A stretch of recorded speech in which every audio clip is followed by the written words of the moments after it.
Welcome back to my channel. Pag-uusapan natin ngayon ay kasama ko ang aking bunso. Pag-uusapan natin ngayon ay ang aming munting hardin dito sa balcony. Walang imposible kung kahit maliit ang space mo. Gusto mong mag-hardin, mag-planting, mag-gardening o anong ang tawag dyan. Tara, samahan nyo ako, mag-haul tayo. So, ang uunahin natin ay ang ZZ plant. Sunod natin ang caladium. Alam nyo naman na maraming klase ang caladium, diba? So, ito, nag-collect din ako. Ito namang susunod. Parang kapatid siya ng pink lady kung tawagin. Pero, ilalagay ko na lang dito sa screen kung ano siya talaga. Peace lily. Isa ito sa mga gusto ko na indoor plants. Kaya siya tinawag na peace lily. Alam ko, tinutubuan siya dito ng white na flower. Kaya siya tinawag na peace lily. Ito naman, silum. Isa siya sa nag-trend na indoor plants. Bumili din ako ng mga kanya-kanya niyang pot. Gusto ko malaki. Malaking pot ang gusto ko.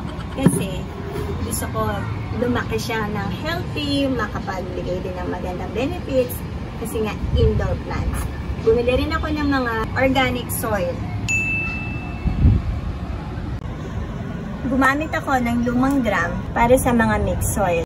Nagagamitin natin sa repotting. Gumawa din ako ng garden scoop na gawa sa recycled na empty bottle na sabon.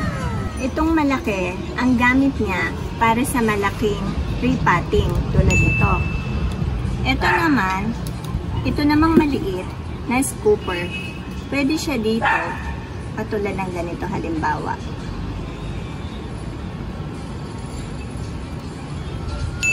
Ganon.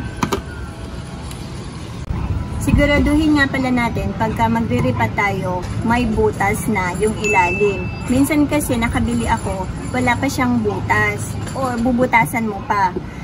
Ang nangyari, nabulok yung halaman kasi ang kinakabulok kadalasan ng halaman yung overwatering or nabababad ang plants sa tubig.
Hoy, ano ito? Hindi. Batayin natin. Saan kayo ilalagay ito? Plastic. May plastic labo.